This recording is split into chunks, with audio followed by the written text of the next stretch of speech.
starts to be made the previous year way before. This budget that you are making started its process in the last calendar year. Should have been around November, where the country is divided into 10 sectors. Those compact sectors which are related then go to something we call sector working groups, where they start now sharing the resources that are there in an objective manner. We then actually have public participation of the Kenyan people coming together or coming around the table to give their views. That we already did. But the process of public participation doesn't end there, because even tomorrow we'll be meeting key stakeholders in the budget making process. Just the same thing we did actually on Monday, so that we enrich the process by benefiting from the experiences and knowledge of Kenyans whom this budget belongs to. The budget, what we are doing now in this, or what we'll be doing in this week, and hopefully to conclude next week on Wednesday, when we eventually table this report on the floor and pass it, is something we call BPS. BPS is Budget Policy Statement, which highlights the policies of government, but also with commensurate ceilings of expenditure, so that that expenditure then, the ceilings, will inform the estimates that we'll be working on around April. So it's a very important process, because the budget that will eventually be read is the figures that we are discussing today. This budget that we are doing is a budget of 4.143 trillion shillings. And being a budget of 4.143 trillion shillings, we are envisioning to raise this money from ordinary revenue, which are basically taxes, to a tune of 2.94 trillion shillings. After that, we envision to have what we call CFS. What we call A in A, sorry. A in A, and me just repeat that the ordinary revenue will be around 2.94 trillion shillings, which is the ordinary revenue that we raise in terms of taxes. Number two is something we call A in A. Appropriations in A is around 486 billion shillings. A in A is the monies that the government collects after offering service through various MDAs. For example, when you pay a university which is public school fees, that school fees becomes A in A for that MDA. We also expect grants of around 49 billion. And lastly, then if you add the math, you'll see that for it to add up to 4.143 trillion, then there is a gap of 703 billion shillings. And that is what is the deficit for this financial year. That is on the revenue side. On the expenditure side, we have had a slight increase in development expenditure, which now stands at around 853.9 billion shillings. As usual, the current expenditure for the executive is also quite high, which is around 2.511 trillion shillings. And this expenditure incorporates also the judiciary and the legislature, which is parliament or bunge. And then from there, we'll be giving our counties also quite substantially, around 391 billion shillings. And then we have something we call CFS, Consolidated Fund Services, which this year we have increased to among the highest figures we've ever given, to over 1.2 trillion Kenya shillings. The reason we are doing this is because we also want to continue offsetting our debts in a timely manner, so that the stability of our country in terms of the macros can be guaranteed. Just a side thing I want to say about the deficit. The deficit of this financial year is climbing down. You remember, if you check the books, the current budget that we're implementing for 23-24 financial year had a deficit of around 886 billion shillings. That is on the current revised printed budget after the supplementary. We are bringing that much lower to 703, And the critical part, which I'm very proud of for this committee, is that the last deficit to GDP ratio of this country was 5.5%. The current one we are defending meaning we are working against, is 3.9%. That is quite modest, and especially it's quite manageable, and especially if you look at our peers, both in the emerging economies and in the developing economies, and all the economies in the southern part. And therefore, this is very commendable that we are continuing to lessen our appetite for debt budgeting, and eventually, I am sure at some point, we will be able to read a balanced budget where we rely squarely on our resources. Some of the key highlights maybe just to mention is that the budget, if you look at the last supplementary and the current, we have just marginally increased our budget, marginally. If you look at the expenditures in the previous times, the budget usually goes up by a double digit.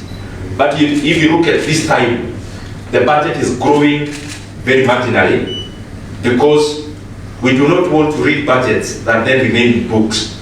We want to do a budget that actually gets implemented. And that is why we are looking inwards to manage our expenditure so that the budgeted expenditure actually happens. In the previous past, we have seen robust budgets being read, but eventually what gets implemented is a percentage of that, and especially due to exchequer problems. And that is why the approach for this year is fiscal consolidation, so that we do a real budget, a budget that reflects the revenue that we anticipate to get, so that eventually it actually gets implemented. Some of the issues, we are adding money into health, we are adding money into very few sectors this time, because as I said, we are doing fiscal consolidation. We are adding 9 billion shillings to health sector, basically because that is an area that is very critical to us. We are also adding some resources into environment, and we are adding resources to other critical areas around better or bottom-up economic transformation agenda. If you look, there are some budgets, and I have also seen you have captured them in your outlets. There are also some budgets that we have rationalized because of the situation and also the absorption. That is why you see in some areas the budget has slightly gone lower, but doesn't mean that those areas do not need resources. Those areas need resources, but we are trying to moderate because we are working against a deficit that is we must look and work against. As I come to the close, I want to thank the members of this committee and all the members of parliament. Out of the policies that we continue to make, including the policies we made last year, and especially given the fact that budget actually becomes law, so it's also a policy. Our country, Kenya, I know there is room for improvement in terms of the economy. But the truth of the matter is that Kenya last year, out of the budget that we made and the other policies of government, Kenya grew by around 5.6% last financial year. Actually, last calendar year, sorry. And therefore, that made Kenya among the 28 fastest growing economies in the world. It doesn't mean we are just stamping and we are saying things are very good. It means at least the policies we put in place are bearing fruit. But also that then calls us to do even more. Why? I shouldn't be telling Kenyans that GDP grew. Kenyans should be feeling it in their pockets. And that is the exact thing that we are doing in this budget, to reallocate our resources in areas that will guarantee Kenyans shared prosperity, where most of the Kenyans will actually feel the growth. I want to assure Kenyans that is why we are here for a week. We'll be here next week, because the policies we are making, we want the farmers of this country to feel the economy, those with small businesses to feel the economic growth, so that this eventually translates into shared prosperity. Lastly, I also want to say that we have seen some quite improvement in our currency. I'm saying these things because they are all related to the budget. As you are aware, our shilling is now doing very well in comparative to the other world currencies. And we expect it to do further, better further. We are expecting some inflows. We have seen increment in remittances. There are some resources we are expecting from our development partners, and we are sure that Kenya shillings will continue to gain ground. Because once we let our Kenya shilling actually operate on the basis of market forces of demand and supply, then the country do not need to use any expenditure in stabilizing our currency. Those resources that we then put as reserves can actually be expended to other areas. And that is why market economy, or a competitive, or a perfectly competitive economy, in all the markets, the market of money, the market of interest rates, the market of commodities and services, always works for an efficient economy. Efficient markets generally and ultimately brings efficiencies to the economy. And I am happy that across all those markets, things are doing well. Inflation is doing well. In terms of now, we are at 6.6%. The last reported, our currency is gaining ground. These things happen because of good policies, some of which I'm proud that this Budget and Appropriations Committee is at the center of those policies. Otherwise, thank you very much. We appreciate it. We can have our colleagues say something. This is the Vice Chair of this committee. I would like to add one or two things. Also, as we scrutinize the BPS, we are also interrogating functions or items of expenditure to see the extent to which, first of all, they are realistic. For example, when you're looking at the county governments, we will look at the projections. We have had cases of exaggerated projections of A.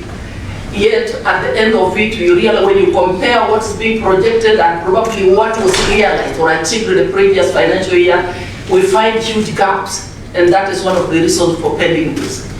We are also looking at these expenditure items or functions to ascertain how they are aligned to the government policies or agenda. For example, when we come to the Ministry of Health and we're talking about end the triple threat, we go further and look at the individual allocations. How much has been allocated to the fight against cancer? How much has been allocated towards fighting adolescent pregnancies, reproductive health? How much has been allocated to all other areas that are key and critical? Fight against HIV/AIDS, referral hospitals, and how well distributed are those allocations? So we are looking at, when we look at education, we're looking at capitation in schools. We're looking at members raise concerns as to allocations to universities for private students who are posted to private universities. So we are not just looking at the figures and looking at the ceilings. We go further and we advise the committees so that when it comes to the figures, when we're doing the budget estimates, then we make sure that these projections and estimates are aligned to the budget policy statements. Thank you. Asante. Sasa nataka kusema machache tu kwa Kiswahili ili sheria yetu ya public finance inasema kwamba lazima tuwaeleze Wakenya ni nini kinachofanyika katika pesa za serikali, nini kinachofanyika katika kamati za bajeti za bunge, ni nini kinachofanyika katika mambo yote ya serikali. Ile tunaita transparency. Ndio maana mwenyekiti wetu ameona ni vema ili muje hapa tuseme machache, ili mkienda kule nje tueleze Wakenya kile ambacho kimeendelea hapa kwa wiki nzima. La kwanza niseme kwamba tuko hapa tukiangazia sana kile inaitwa budget policy statement, ambayo ni sera ya serikali ya kuangazia ni vipi basi bajeti ya mwaka unaokuja itaangazia masuala gani, itakuwa na kiwango cha pesa ngapi, ni policy ama ni sera ambayo itaangazia ni maeneo gani ama ni priorities gani serikali ambayo itapeana kipaumbele. Unajua serikali hii inaongea sana mambo ya kuinua watu wa chini kuwapeleka juu, na sisi kama kamati ya budget lazima tunaangazia, tunasema lazima serikali ifuatilie sera hiyo ambayo tuna uhakika itabadilisha maisha ya watu wetu. Sisi kama bajeti, jukumu letu la kwanza ni kuangazia kwamba hii bajeti ambayo itakuja mwaka ujao, ambayo ni bajeti ya trilioni 4.1, hii ni bajeti ambayo ni kubwa, itakuwa ni bajeti kubwa nchini. Lakini tunasema kwamba je, hii bajeti ina nini ndani yake? Cha kwanza tunasema kwamba pesa hizo trilioni 4 na bilioni 100 itatoka wapi? Mapato ya serikali ambayo yanakusanywa na shirika la Kenya Revenue Authority, tunaangazia kwamba inatakana shirika hilo likusanye zaidi ya trilioni 2.9. Hii ni pesa ambayo itakuwa ni pesa ya juu zaidi KRA ama shirika la ushuru nchini itakuwa limekusanya. Pesa za pili ambazo tunaangazia hapa Kenya, serikali inatakana ichukue ile pesa tunaita appropriation aid. Hii ni pesa ambayo mashirika ya serikali, ile pesa tunalipa kwa e-citizen ukitaka huduma. Pesa hiyo yote ikijumulishwa inatakikana ifike karibu bilioni 486. Hii pesa ukijumlisha na ile imekusanywa ya ushuru, utaona bado haitakuwa imefikia ile trilioni 4 ambayo itakuwa ni bajeti ya mwaka ujao. Kuna pesa ambayo pia tutapewa na wahisani ambayo inaitwa grant, hiyo ikija ni karibu bilioni 48. Alafu kuna pesa ambayo sasa nchi zote ama nchi nyingi hukopa. Kenya hii tunajua tumekuwa tukikopa ili kusustain ama kutimiza malengo yetu kama nchi. Lakini kile ambacho kinatufurahisha kama kamati ya bajeti ni kuwa tumeweza kupunguza ile pesa ambayo nchi itakopa mwaka unaokuja. Ukiangazia pesa hiyo kulingana na mapato ya nchi tunaita GDP, inaenda kupungua kutoka 5.5 inapungua tu 3.9, 3.9% of GDP. Hili ni jambo ambalo Wakenya tunataka tufurahie, na sisi kama bajeti, wakati tunafika kutimiza malengo ya bajeti ya mwaka unaokuja, lazima tutilie mkazo kwamba hiyo malengo ya 3.9 ama 3.9 imetimizwa. Maanake tukiendelea kushukisha hivyo, basi tunaelekea kule tunastahili wa Kenya tufike, kuwa tunapata bajeti ambayo tunaweza kuisimamia wenyewe bila kukopa. Lakini sema mambo mengine mawili nikimaliza. Kwanza, hii kamati ya bajeti, jukumu letu lingine la msingi sana ni kuangazia basi hata wakati tunapokopa ama wakati serikali inapoenda nje kutafuta pesa, tunafanya ile kizungu anaita intergenerational equity, kwamba tusichukue pesa sasa tukazitumia sasa na watoto wetu na vijukuu wetu tukawapatia madeni miaka inayokuja. So hilo ni jukumu ambalo sisi kama bajeti tunalifanya na tunaliangazia kwa karibu. La pili ni wakati nchi inapokopa, basi pesa hizo lazima zitumike kwa miradi ya maendeleo, si pesa ya kulipa mishahara na kulipa marupurupu ya wafanyikazi wa serikali. Kwa hivyo hii kamati tuna majukumu makubwa ambayo tuna uhakika tunayafanya kikatiba, na tunapomaliza hapa, hii ni kazi tunayofanya leo. Wiki ijayo tutakuwa na ripoti yetu kupeleka bungeni ili sasa bunge la kitaifa lipitishe hii na makadirio sasa kamili ya bajeti ambayo itasomwa na waziri mwezi wa 6, ambayo sisi bunge tutakuwa tumepitisha, ambayo ile itazaa ile inaitwa finance bill. Itakuwa basi tumekuwa katika kisheria, tutakuwa tuko within ama tutakuwa tuko kati ya tumefuata sheria na kila kitu kitakuwa sawa. Asante, tusikilize. Kuna any clarification? Yes. Na tukifanya hayo ni vizuri tuseme tumesikia kilio cha Wakenya wengi ambao wamepata kazi kutoka huko nje, na wakipata kazi inakuwa ni shida sana kupata passport. Na katika hii process tunafanya, tumeongeza shilingi bilioni 3 katika immigration services, kwa sababu tunataka wakuwe up to date with the equipment they need, kwa sababu tunataka passports za Wakenya zikuwe processed in time so that they can take advantage of the many opportunities that a passport is integral to. Thank you very much. Yes, sir. My name is John Chacha from K24 TV. I have about 3 questions. One, While the National Treasury released the BPS 2024, it was termed by pundits as an ambitious one. Factoring in the fiscal deficit, which is a primary driver of debt, with now it being at 703 billion Kenya shillings, already KRA has missed its targets by 200 billion as of now. Are we likely to see a situation that we'll have to borrow more in order to finance the next budget, which has crossed the 4 trillion mark too? The National Treasury contradicted itself on the BPS and also on the medium-term debt management strategy on the mixing ratio. That is the optimal mixing ratio of domestic and external debt. In one, actually in the BPS, it says that it will borrow 377 billion domestically and the rest externally, whereas in the debt management strategy, it stated that it's going to borrow more externally unlike domestically. So at what ratio is that going to stand at?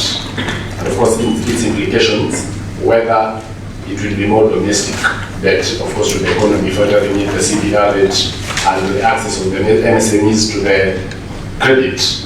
Finally, the Auditor General raised a concern of this whole budget process being more of a mockery process, with 1.6 trillion having been, of course, added in the last 9 years as in form of supplementary budgets. Also, I think the last year, it was the end of last year, it was an additional budget. Address that and also the misuse of Article 233. The Kenya Kwanza government having borrowed over 200 billion in 5 months. Just to piggyback right on what Chacha has just said, Yubak Said from TV47 on debt management and of course keeping up with the increasing debt by the Kenya Kwanza government.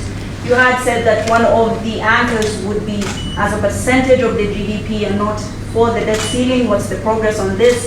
And also the value of the currency. You've said, of course, remittance will be increasing. In what sense? How exactly is the volatility of the shilling being handled right now? Maybe we can handle those, then we can take a few more. First of all, thank you very much, George. And Joel. Sorry, Joel. Yeah. Chacha. Thank you very much. Must be from Korea. Yeah. I can see your MP now. Kadari. Yes, both actually. Very good. Thank you very much. Joel, Chacha. And he back from TV47. I want to say that this budget is actually one of the most modest in terms of, if you look at the previous budgets, there has always been an increment of around 10% to the previous budget. The increment of this budget is just shy of just around 100 billion shillings, based on the last printed or the last updated budget after incorporating supplementary 2 of in 23-24, supplementary 1, sorry. And therefore, I don't think that is a good accusation that it is ambitious. And number 2, also, in terms of deficit, Jordan, if you look at the figures, this financial year that we are now exiting had a deficit of 886 billion shillings. We are walking the talk that we need to emancipate our budget making process from the resources of other people so that we budget with what we have. But that process is gradual. And that is why we are already climbing down in a huge manner. We have already shed off a deficit of over 100 and around 80 billion shillings comparative to last year. That's a good step in the right direction. The other issue is on debt and the mix. What there is that, Joel, when you're managing an economy, you are managing a moving vehicle. All the variables you are dealing with are moving. They are not static. That is why Treasury always have the latitude to make adjustments. And the more the reason we actually even do supplementary budgets. The current mix that we want as a country is a mix that reflects our current debt. Our current debt is around 50-50 in terms of foreign and domestic. It is more or less the same. However, the most ideal one is where we lean more into getting resources outside more than inside. Because when we get resources from outside, then we do not fall into a temptation of crowding out business people out of our financial industry.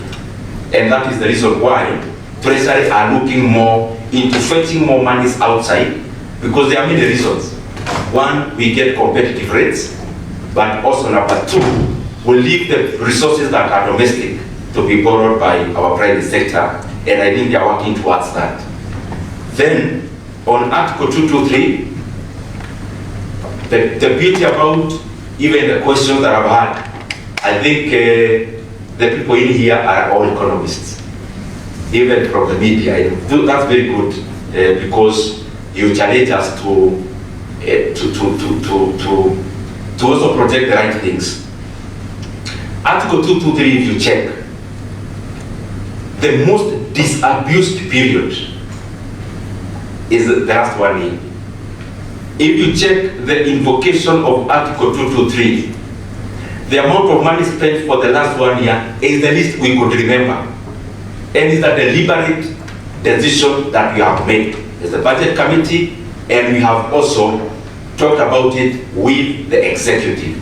That Article 223 will always be invoked when it must. And that is why we have seen a huge decrease in the amount of money that is expended at Article 223. Lastly, the one for HIBAC is the issue of debt and GDP ratio. You know, in all progressive economies, including the US, even the reporting of debt, if you check in all economic channels, you'll rarely see any debt in absolute terms, because economies are relative. The economy of Kenya is relative to Tanzania, is relative to the US. So if you report compact figures without referencing the GDP, then you will not be communicating properly. And that is why even as a country, we came up with a debt anchor, because an absolute figure does not speak to in relative to what. But debt to GDP ratio speaks to, this is the size of the economy, and that is why we are borrowing this. If you look at the US, their debt currently is around 1.4 trillion US dollars. But it's relative to what? Their GDP. So that then, their debt to GDP ratio comes at around maybe 105% or thereabout. In Kenya, our debt to GDP ratio could be maybe in the regions of shy of around 70%. And some would argue, but you say it is about 55%.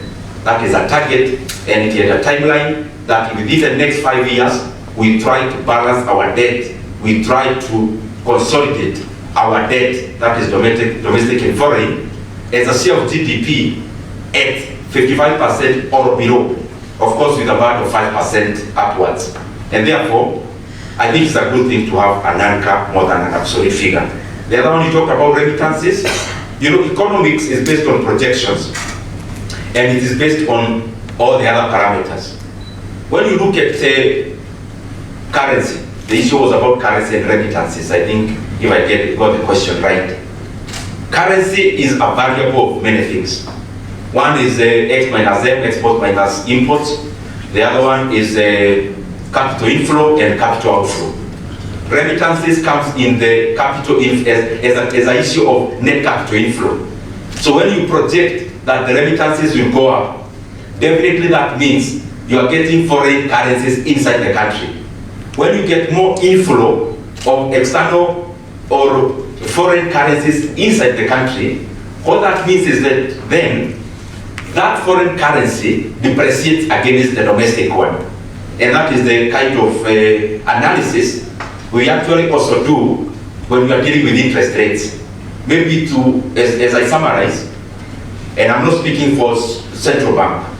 When we see central bank, for example, recently raised the benchmark rate, it's not because they are against the borrowers. It is because you have to manage parameters. One of the critical parameters in the economy is inflation. Because inflation affects expenditure, it affects consumption, it directly affects how much a Kenyan can actually consume. And when the central bank raises rates, what they are trying to do is, number one, to manage inflation, but also number two, to make Kenya a good destination for capital inflow. When you want to invest money, you look at the rates. If the rates in Kenya are so low comparative to the global rates, then you expect capital outflow because people are going where they could fetch higher interest rates. And that is the reason why you take it up, you attract capital inflows, you deal with the currency, and at the same time you are dealing with inflation. I think just clarity. Yes. Clarity. What then is the true value of the Kenyan shilling? We have seen it, for the past few weeks it has been going down. Will it continue going so from your projections as an economist? What exactly should we be telling a lot of the importers in the country? That's a good question. The true price of tea in this hotel is the price I would pay for tea now. The real price of fare from Syokimau to Nairobi is the real fare you pay now. So the true value of the shilling now is the true value of the shilling now. And therefore, the projection is based on what is likely to happen. The current shilling is around 1.146 or thereabout. In my estimation, the shilling may gain further. And it's based on a few things. One, we are doing very well in agriculture. That diminishes our X minus M because our imports become lower. We are increasing our exports in terms of our cash crops and the rest. So X minus M generally becomes higher. Two, the rise of interest rates makes Kenya more preferred for capital inflows. That is a very huge plus.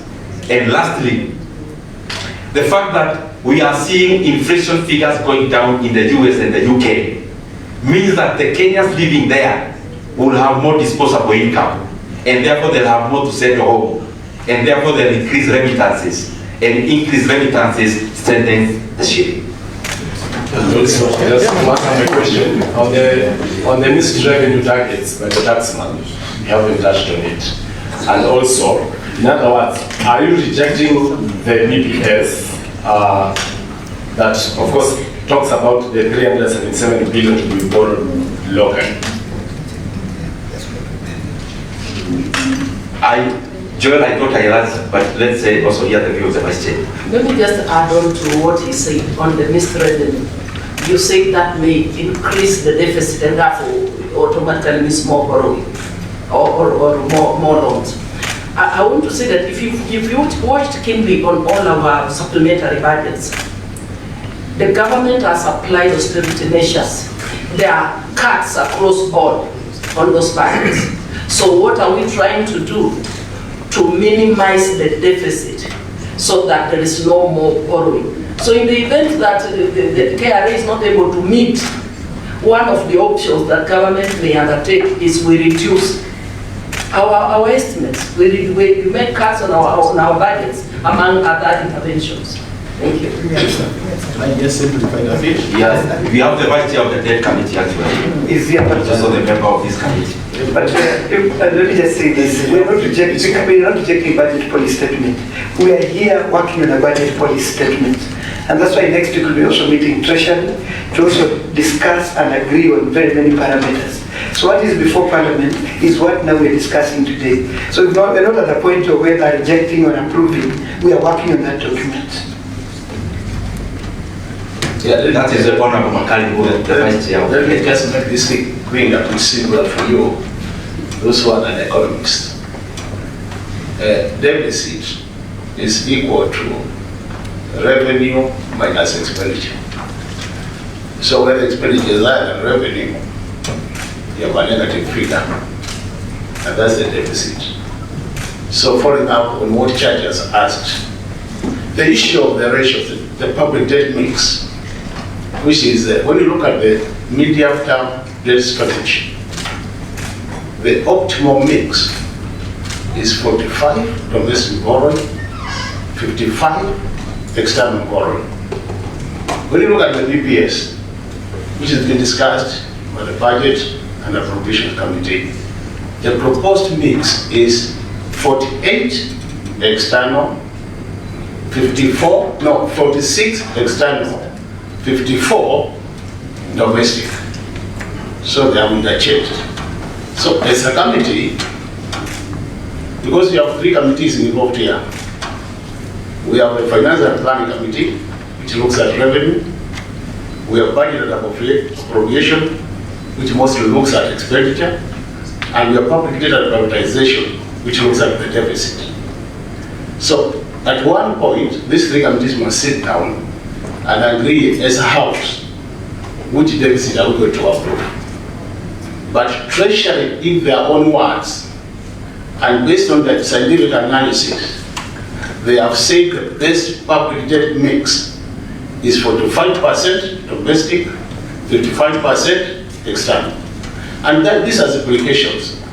When you have higher domestic borrowing, you have what we call the interest risk coming into play.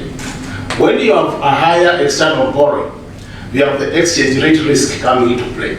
So we need a very good delicate balancing. And that's why we are saying these committees, the 3 committees, will have at one point to sit and agree which deficit will be pushing or approving as a house for Kenyans. But we have been having a challenge, and that's what the chair was saying in the chair budget. When you look at the start of this financial year, Parliament approved a deficit of 4.4%. After about 2 months, it was revised upwards by the executive to about 5.8.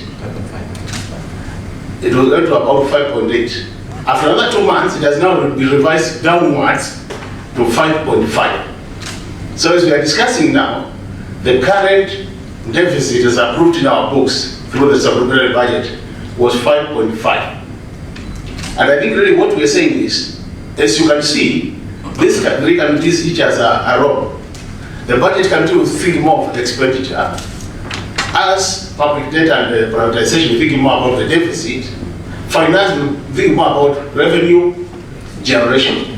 So if the projected revenue collection is overestimated and you don't hit the targets, then it means the proposed expenditure will not be funded. So you increase the deficit, which means you increase public borrowing. So it's a more complex matter, and we must get it right. That's what we are saying. For me, from where I see it, I think what we need is a very sober discussion between these 3 committees, so that we help Kenyans get out of this public debt. We have said borrowing, we cannot avoid it so long as revenue minus expenditure is negative. But then you need to manage this borrowing so that you get the best mix in terms of borrowing by minimizing the cost of borrowing and minimizing the risks associated with borrowing. If you get that right, we are on track. And that is now the challenge we have as members of Parliament, so that we achieve that position. But at the end of the day, Kenyans out there, any Kenyan, including my mother, what they want is money in the pocket to buy sugar, to buy salt, to buy. They don't care about these jargons we are using here. Thank you, God bless you. Yes, sir. Yes, If you permit, we can release other members will be back here. Members will be back here at 2:50. I requested those people who speak language that Nyoro understands to remain. They are requesting Mr. Toshera, please come. Kawatiko, they are requesting we do it. And it's good that we give them that chance.